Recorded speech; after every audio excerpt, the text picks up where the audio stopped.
하나님을 향한 사랑, 부제로는 믿음의 성장이다, 이렇게 잡아봤습니다. 자, 어제는 우리가 그렇게 기다리고 기다리던 주님이 이 땅에 오신 주님의 생일인 크리스마스였습니다. 성탄의 기쁨이 여러분 새해에도 여러분의 가정 속에, 사업장에 행하는 일들에게 충만하시기를 축복하며 기도합니다.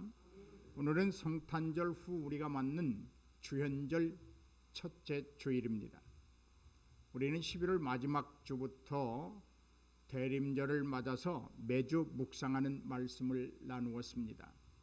그리고 기다리던 왕으로 오시는 예수님을 만났습니다. 많은 사람은 왕으로 이 땅에 오시는 아기 예수의 탄생을 고대하며 기다리는 대림절을 잘 기억하지는 않습니다. 성탄절만 기억을 하게 됩니다. 사실 기독교의 최대 자랑은 부활입니다. 그래서 기독교의 최대 절기는 부활절이기도 합니다. 그런데 여러분, 이 부활이 있기까지는 전제되는 것이 있어요. 예수 그리스도의 죽음이라고 하는 것입니다. 죽음이 없이는 그리스도의 부활이 있을 수 없다. 그러므로 우리가 대림절을 잊어버리고 성탄절만 기다리는 그 신앙은 주님의 부활은 잊어버리고 부활만을 기억하는 신앙과 같다, 그렇게 말할 수 있습니다. 왕으로 오시는 예수님은 여러분 기다리는 자들에게만 왕이 되시는 줄로 믿습니다. 왕으로 오시는 예수님은 기다리는 자들에게 오셔서 만왕의 왕으로 자기의 영광을 나누어 주시는 분이십니다. 다시 말해서 주의 길을 예비하고 그분이 오시길 기다리는 사람들, 등불에 기름을 가득 채워서 언제 오시든지 맞을 수 있는 준비를 하고 있는 그들에게 임마누엘의 하나님으로 오신다, 그런 말씀입니다. 기다리는 자들에게 주님은 죄를 사하여 주시는 구속의 주로 그들에게 오십니다. 여러분, 순간에 맞이하는 그분보다 우리가 맞을 준비를 하고 기다림 속에서 만남은 더욱 기쁨을 더하게 할 줄로 믿습니다. 여러분, 기다린다는 것은 온통 오실 일을 생각하는 것으로부터 시작되는 거예요. 우리가 대림절을 갖는 것은 오실 주님을 기다리는 마음, 생각, 자세를 갖추는 준비의 기간입니다. 오늘 우리가 이 세상을 살아가고 있는 것은 다시 오실 재림 예수를 기다리는 대림절과 같아요. 기다림이라고 하는 것은 기다리는 동안에 여러분 그 기다리는 자에게 설렘을 일으킵니다. 그리고 그 설렘은 만남이라고 하는 기대감을 통해서 풍성한 열매를 맺게 합니다. 초대교회 역사를 보면 가장 중요하게 여겼던 절기가 부활절이었어요. 두 번째로 중요하게 여겼던 절기는 오순절입니다. 주후 4세기경에 보면 교회에 있어서 중요한 절기가 등장하는데 그것은 바로 주현절이었습니다. 여기 주현절은 한마디로 하나님이 인간에게 자신을 보여주신 것, 신의 현현이다, 즉 하나님의 나타냄을 주현절이다, 그렇게 말합니다. 이 주현절로부터 나타난 것이 성탄절입니다.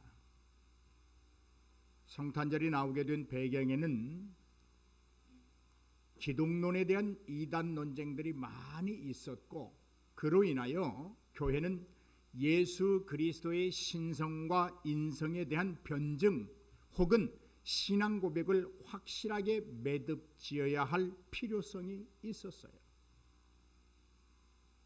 하나님 예수 그리스도가 신이자 사람이라고 하는 사실이 교회로 하여금 굳건하게 지키는 것이 절실했어요. 그래서 성육신하신 절기를 기념해야 할 이 필요성과 중요성이 되두르게 되었고, 그래서 교회는 참 인간이면서 참 신으로 오신 예수 그리스도의 절기, 즉 주현절과 성탄절이 필요하게 되었던 거예요. 여러분, 예수님의 생일이 사실은 12월 25일이라고 확정할 수 없어요. 이런 의미에서 정한 거예요. 주현절의 절기를 보내면서 우리는 예수 그리스도에 대한 믿음의 고백이 더욱 확실해져야 하고 우리의 신앙이 더욱 성장할 기회를 얻어야 되는 줄로 믿습니다. 오늘 말씀은 우리의 신앙이 더욱 성장하기를 보여주는 말씀으로 우리에게 주어졌습니다. 그렇다면 오늘 말씀 속에서 어떤 이야기를 통해서 우리가 교훈하고 있는 말씀 속으로 한번 들어가 보려고 합니다. 오늘 말씀은 소년 예수 그리스도의 유년 시절 중의 일화를 기록하고 있습니다. 누가복음에만 기록하고 있는 말씀입니다. 왜 그럴까요? 다른 복음서 저자들은 예수 그리스도의 구속사역에 중점을 두고 기록하고 있어요. 그런데 누가는 하나님의 아들로 이 땅에 오신 사람, 즉 인자로 오신 예수 그리스도의 모습을 강조하려고 기록하고 있습니다. 여러분, 여기 중요한 의미가 있어요. 사람으로 오신 하나님, 사람으로서 성장 과정을 기술하고 있어요. 하나님이 인간의 몸을 입고 이 땅에 오셔서 인간으로서의 그리스도의 성장기를 지금 기록하고 있는 거예요.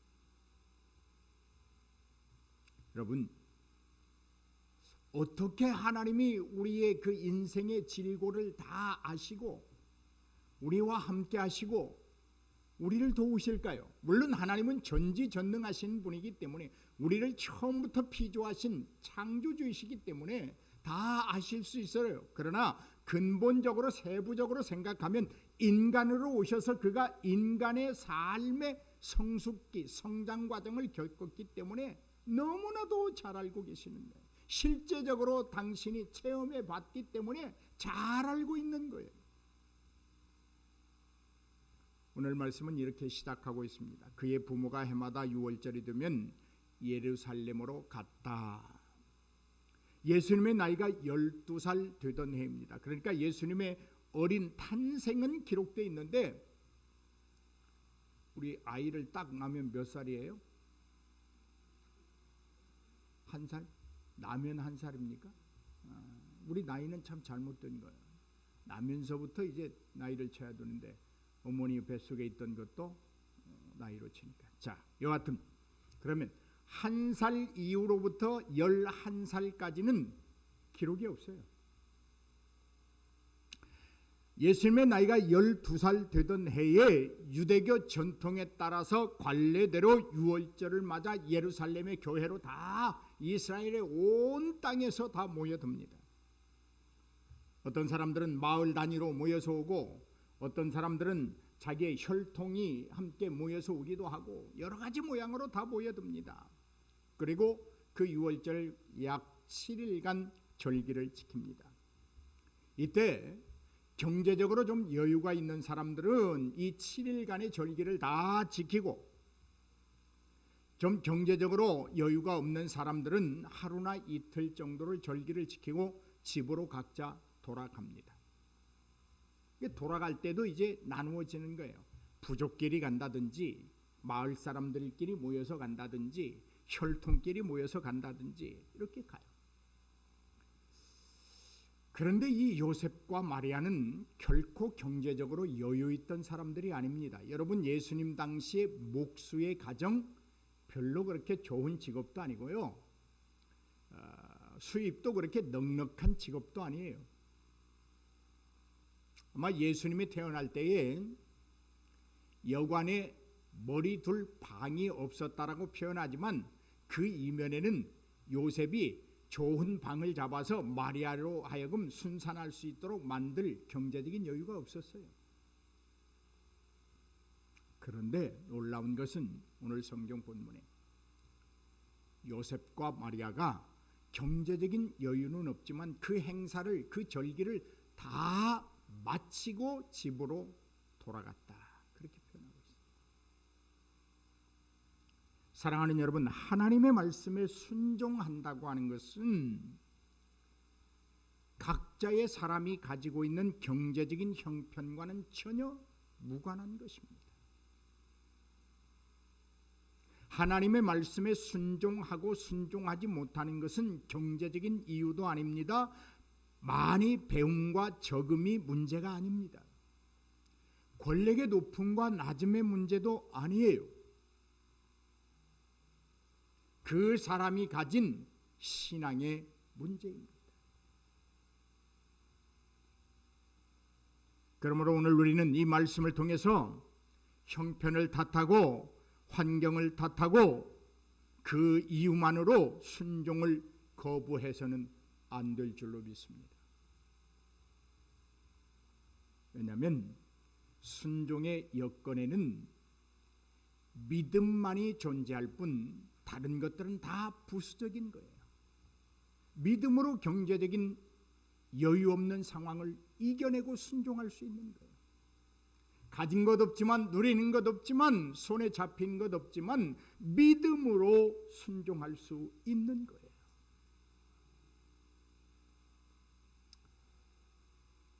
이제 이 요셉과 마리아가 유월절 절기를 온전히 지킨 다음 그들은 집으로 돌아갑니다. 그런데 예수님은 그들과 함께 동행하지 않았고 예루살렘 성전에 남아 있습니다.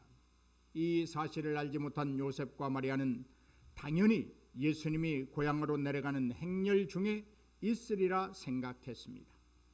그런데 사흘길을 가다 보니까 예수님이 없음을 알게 됩니다. 예수님을 잃어버린 부모는 예수님을 찾으면서 예루살렘으로 다시 돌아왔습니다. 거리를 헤매며 찾아보았지만 찾을 수 없었습니다. 시장거리에서도 찾지 못했습니다. 사람들에게 물어봤지만 아무도 어디에 있다고 대답해 주지 못했습니다. 사랑하는 성도 여러분, 잃어버린 예수를 찾는 데는 세상이 아무런 도움을 주지 못한다는 말씀입니다. 예수를 진정으로 만나기 원한다면 세상에서 찾아서는 안 된다는 말입니다. 세상적으로 아무리 화려한 삶을 산다고 할지라도 그는 예수를 찾을 수 없고 만날 수도 없습니다. 왜요? 예수님은 지금 성전에 계시기 때문입니다. 오직 예수는 하나님의 집에서만 만날 수 있다는 것을 우리에게 선포하고 있습니다. 그런데 여러분, 잃어버린 예수를 다시 만나는데 사흘이 걸렸다, 그렇게 표현하고 있습니다. 사흘, 이 사라고 하는 것은 이 땅의 완전 숫자예요. 다시 만나기까지는 인생의 전부가 소요될지도 모릅니다. 그러므로 만난 예수를 결코 어떠한 경우에도 놓지 아니하기를 주의 이름으로 축복하며 기도합니다. 그렇게 사흘이 지난 뒤에야 예수님을 찾게 되는데 예루살렘 성전이었습니다. 예수님을 찾았을 때에 예수님에 관한 기록을 이렇게 기록하고 있습니다. 12살 어린 예수가 선생들의 틈에 앉아 율법에 관하여 묻기도 하고 대답도 하더라. 47절에 보니까 듣는 자가 다 그 지혜와 대답을 놀랍게 여겼다라고 기록하고 있습니다.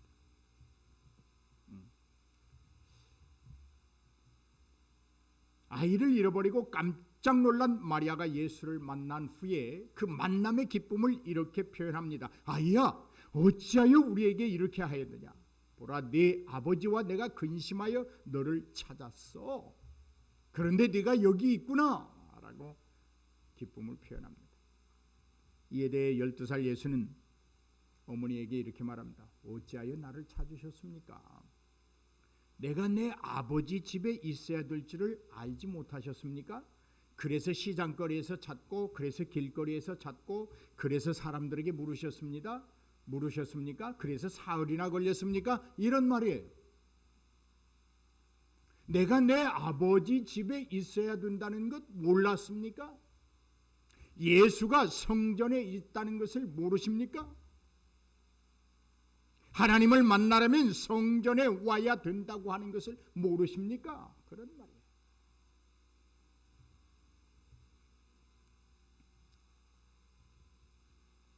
이후에 예수님은 부모와 함께 자기의 집으로 내려갑니다. 그리고 성전에서만이 아니라 일상적인 삶에서도 아주 우수한 아이로 자라납니다. 52절에 이렇게 기록하고 있습니다. 예수는 지혜와 그 키가 자라가며 하나님과 사람에게 더욱 사랑스러워갔다. 시센말로 말하면 제대로 컸다. 제대로 자라고 있다. 하나님이 원하시는 사람으로 자라고 있다. 오늘 여러분은 어떻습니까? 목사님 우리는 다 크고 자란 성인인데 뭐 잘할 게 아니요. 여러분의 믿음이 어떠냐고 묻는 거예요. 사람들과 하나님에게 여러분 사랑스러운 믿음을 가지고 계십니까?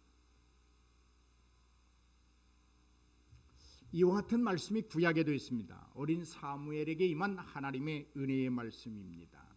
여러분 우리가 잘 아는 대로 사무엘은 하나님의 섭리 가운데 전적인 하나님의 은혜로 태어난 인물입니다. 사무엘의 어머니 한나는 어린 사무엘을 하나님께 드리기로 소원합니다. 그리고 사무엘은 성전에서 자라게 됩니다. 사무엘이 성전에 있으면서 자라난 과정을, 성장 과정을 이렇게 성경은 증언하고 있습니다. 아이 사무엘이 점점 자라매 여호와와 사람들에게 은총을 더욱 받더라. 그렇게 말하고 있습니다. 12살 소년 예수가 성전에 머물며 말씀을 논하던 모습과 어린 사무엘이 성전에서 성장하는 모습을 보면서 우리는 한 가지 사실을 깨닫게 될 것입니다. 역시 믿는 자는 하나님의 집에서 자신의 사명을 발견하게 된다는 것입니다. 역시 하나님의 백성은 하나님의 집에 머물러야 한다고 하는 이 존귀한 사실입니다. 그렇다면 여러분 오늘 말씀을 통해서 우리가 실천해야 될 일들이 무엇이 있을까요? 그것은 바로 우리가 어디에 서야 할지를 깨닫는 지혜를 갖는 것입니다. 교회 속에서도 자신의 위치가 있습니다. 세상 속에서도 자신의 위치가 있어요. 가정에서도 자기의 위치가 있어요.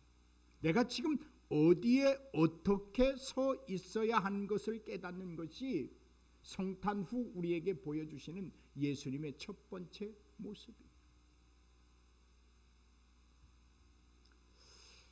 여러분 지혜라고 하는 것은 세상에 돌아가는 원리를 깨닫고 세상이 어떤 것인가에 관한 이치를 깨닫는 것이 지혜입니다. 이것을 신앙적인 용어로 바꾸어 말한다면 믿는 자에게 지혜는 하나님의 섭리를 깨달아 아는 것입니다. 다시 말해 우리가 어디에 서야 할지를 깨달아야 합니다. 우리가 서야 할 곳은 어디인가를 깨달아야 합니다.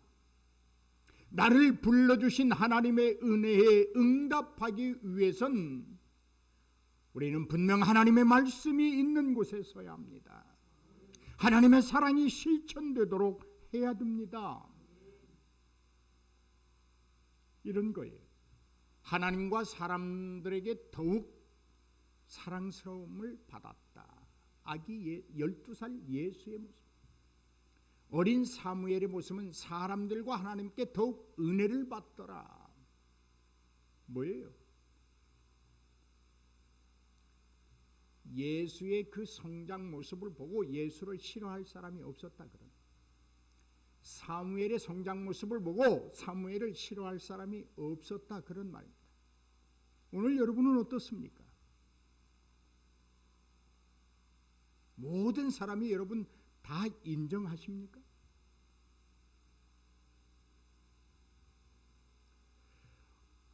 본문으로 돌아가 보겠습니다. 어린 예수를 찾아 예루살렘으로 다시 와서 성전에서 선생들과 토론하는 모습을 바라본 어머니 마리아는 왜 우리에게 이렇게 했느냐? 우리를 왜 걱정시켰느냐? 그렇게 말합니다. 여러분, 예수를 잃어버리면 그 인생은 걱정에서 한시도 벗어날 수 없습니다. 예수를 잃어버린 사람의 충성과 헌신은 거짓입니다. 예수를 잃어버린다는 것은 자신의 인생의 고통과 걱정을 불러들이는 어리석음의 전부일 뿐이에요. 예수님은 자신이 어디에 있어야 하는지를 분명히 깨닫고 알고 있었습니다. 그래서 이렇게 대답하시잖아요. 내가 내 아버지 집에 있어야 되는 것을 알지 못하셨나요?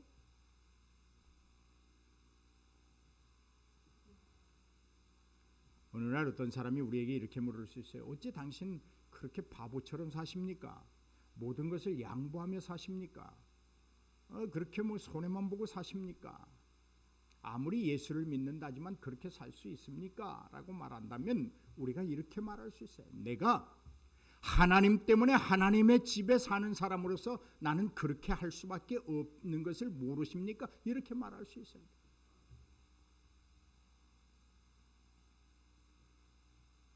어린 예수는 아마 성전에서 율법사들과 제사장들과 대화를 하면서 내가 정말 이 땅에 아버지 하나님의 아들로 이 땅에 와서 내가 정말 해야 될 사명이 무엇인가를 깊게 깨달았을 거예요.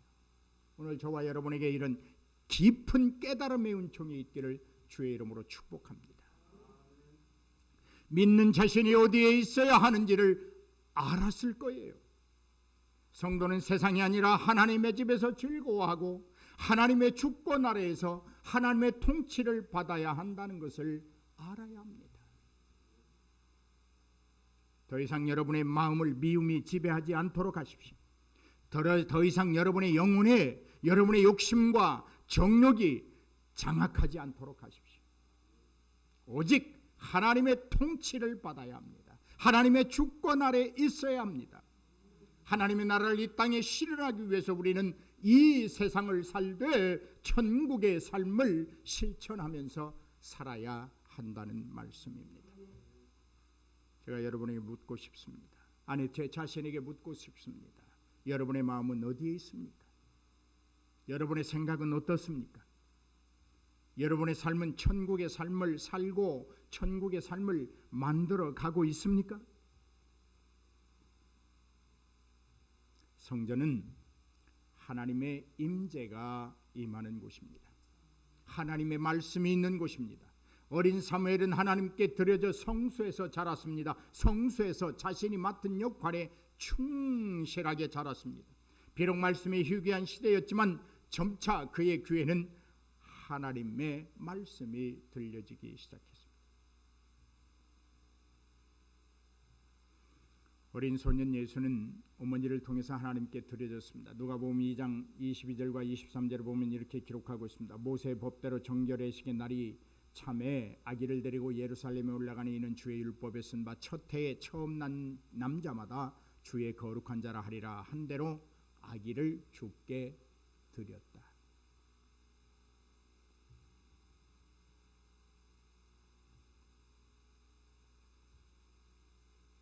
마리아는 잊었어요. 이 예수를 이미 하나님께 성전에 드렸다고 하는 사실을 잊었어요. 그래서 예수가 성전에 있어야 된다고 하는 사실을 잊어버린 거예요. 오늘 우리는 어떨까요? 우리는 이미 예수를 처음 만났을 때 하나님, 나는 아무것도 아닙니다. 내 것은 아무것도 없습니다. 나는 죽어서라도 주님만을 위하여 살겠습니다. 나는 죽기까지 충성하겠습니다. 나는 죽고 오직 예수만 드러나기를 원합니다. 별스러운 맹세와 서원을 다 했을 거예요. 저도 그랬으니까요. 그런데 그런 거 다 지금 잊고 살지는 않습니까?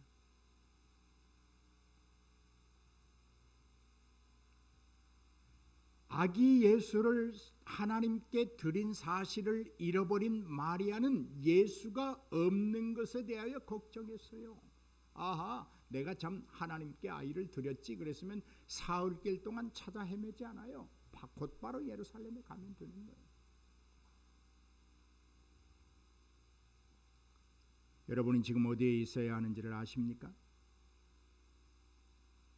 그리고 그곳에 지금 계십니까? 지금 하나님의 백성으로 당장 무엇을 해야 하는지를 알고 계십니까?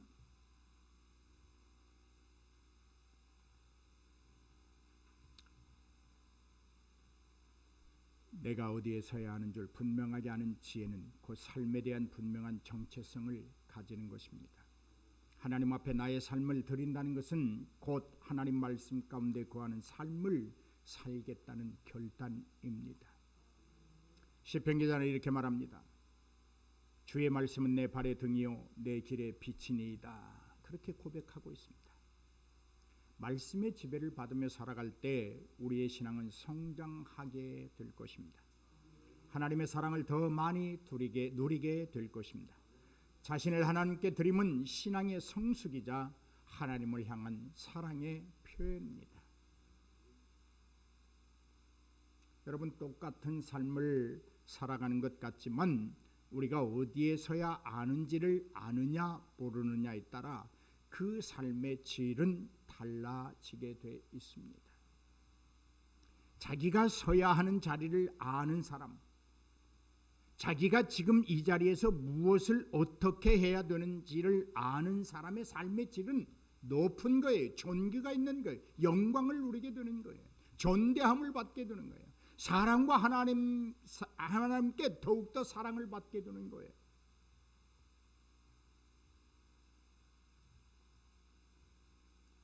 이런 사실을 깨닫고 주님의 말씀 가운데 서게 된다면 하나님의 사랑을 여러분이 새해에는 더 많이 받게 될 것입니다.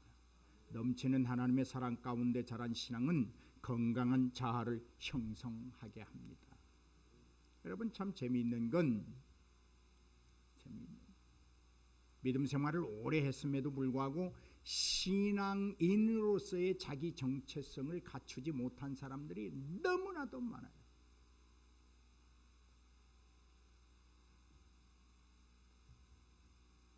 오늘 우리에게 필요한 것은 번지르한 겉모습이 아닙니다.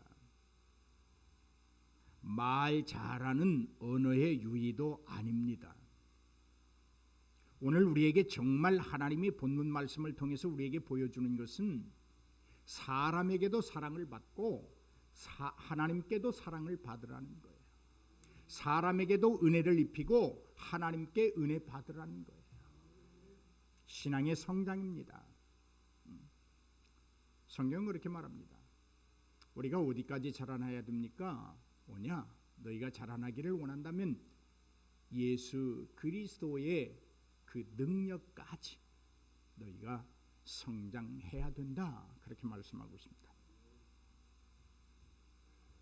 주님의 사랑은 우리에게 임하심으로 우리의 정체성을 분명하게 깨닫게 하십니다.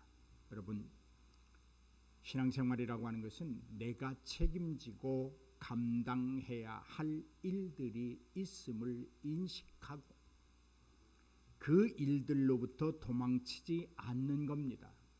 때로는 괴롭습니다. 감당하기 어렵습니다. 힘이 들고 짜증도 나고 억울하기도 합니다. 그러나 믿는 자이기 때문에 감당하는 것입니다. 누가 하고 싶어서 하는 사람 누가 있겠어요?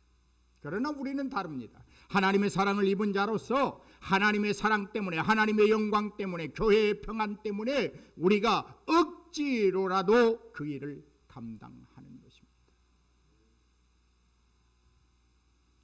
이제 우리는 성장해야 합니다. 하나님과 사람들 앞에 기쁨이 드는 삶이 되어야 합니다. 받은 은혜의 진실함은 뭘까? 우리가 은혜 받았다, 은혜 받았다, 은혜 받았다 하는데 그 은혜 받음의 진실함은 뭘까? 어떠한 경우라도 하나님의 영광을 가리지 않는 것입니다. 목사님 그때 상황은 그랬어요. 어쩔 수 없었어요. 아니에요. 그건 은혜 받은 모습이 아니에요. 예수님도 충분히 그렇게 하실 수 있었어요. 이놈들이 내가 천군 천사를 보내서 너희들을 한 번에 싹 도려낼 수 있었어요. 그러나 예수님이기 때문에 짊어지신 거예요. 받은 은혜의 진실함은 뭘까? 교회를 평안하게 만드는 겁니다. 받은 은혜의 진실함은 성도를 온전히 세우는 일에 자신을 기꺼이 내던지는 멋진 모습을 보여줍니다. 내가 받은 은혜가 진실하다면, 하나님의 영광이라면 자신을 낮추는 일에 인색하지 않습니다.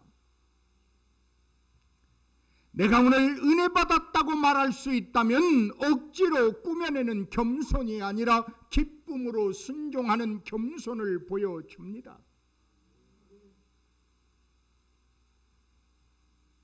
하나님은 힘과 능력을 주시려고 기다리고 계십니다.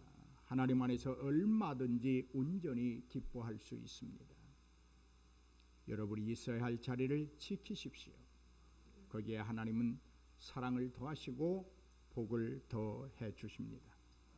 할 수 있다고 말하고 해야 한다고 말하며 함께 하자고 격려하십시오. 하나님이 원하시는 우리의 삶입니다. 사랑하는 성도 여러분, 무엇을 얻기 위해서 성탄을 기다리셨습니까? 무엇을 위하여 지금 믿음 생활을 하십니까?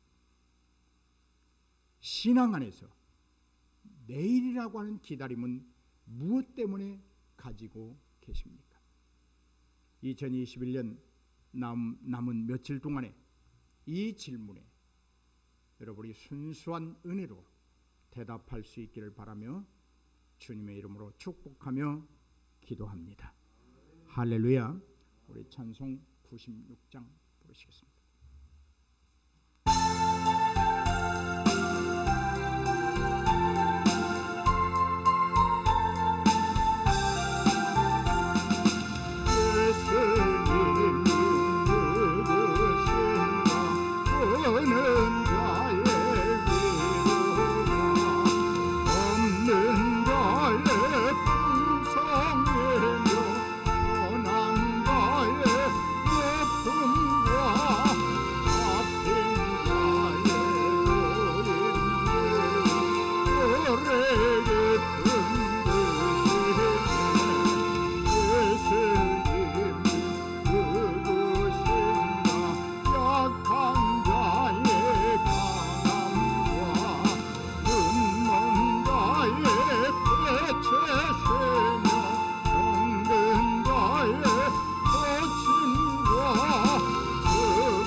말씀드리겠습니다. 여러분, 우리 장만수 목사님은 축도 준비해 주시고요. 송구 영신 예배는 여러분 12월 31일 날 11시 반에 드리도록 하겠습니다. 그래서 11시 반에 한 20분 동안 찬송 부르고 하다가 한 30분 동안 한 10초나 20초 남겨놓고 불을 전부 끄고 카운트다운에 들어가서 땡 하면 불을 밝히면서 새해를 맞이하고 예배를 드리도록 하겠습니다. 제가 여러분에게 내년에 각자에게 하나님이 어떤 말씀을 주실까 기도하면서 말씀 카드와 여러분 휴대폰에 붙일 수 있는 말씀을 준비해 놨습니다. 그러니까 그날 전부 오셔서 한 사람이 2번씩 뽑도록 하겠습니다. 말씀 카드도 2번 뽑고 휴대폰에 붙일 수 있는 말씀도 2번 뽑고 그렇게 하고, 특별히 제가 별로 그렇게 안수기도를 않는 사람인데 연말 송구영신 예배 때는 합니다. 그렇게 하시고 그날은 우리 성찬 예식도 갖도록 하겠습니다. 준비해 부목사님을 중심으로 해서 준비해 주시기를 바랍니다. 자, 다른 광고 없으면 제가 헌금에 관해서 기도하고 우리 장만수 목사님 축도로 예배를 마치도록 하겠습니다. 목사님, 하나님 아버지, 기다리던 주님이 오심을 감사합니다. 너무 감사해서 우리의 생명도 드리고 싶은데 아직도 우리는 이 땅에 살면서 주의 영광을 위하여 해야 될 일들이 많이 있음을 압니다. 올 한 해 하나님 여러 가지 모양으로 어렵고 힘들고 때로는 기쁘고 즐거웠지만 우리는 왠지 기쁘고 즐거운 일들보다는 아픔을 더 오랫동안 기억하는 어리석음을 가지고 있습니다. 하나님, 여기 성탄의 예물과 또 11조와 여러 가지 것을 하나님 앞에 드립니다.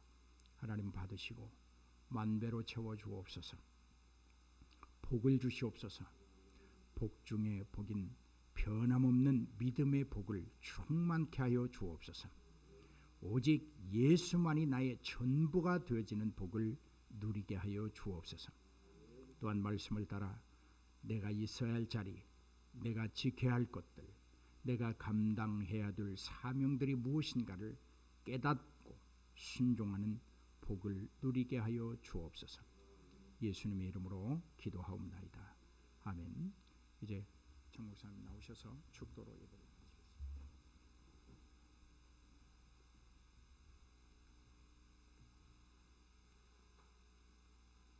지금은 우리 주 예수 그리스도의 은혜와 우리를 이처럼 사랑하셔서 독생자 예수를 이 땅에 보내주신 지극하고 놀라우신 하나님의 사랑과 이제는 예수님 뜻대로 살고 어디 가든지 하나님만 생각하게 하시는 성령님의 인도하심 따라 이 자리에 모여 성령님이 함께 하시는 우리 믿음의 권석들 머리 위에와 또 이 나라와 이 민족과 학업과 가정과 직장과 사업장과 온 세계 교회와 예수 소망 교회 위에 지금으로부터 영원토록 함께 계실지어다.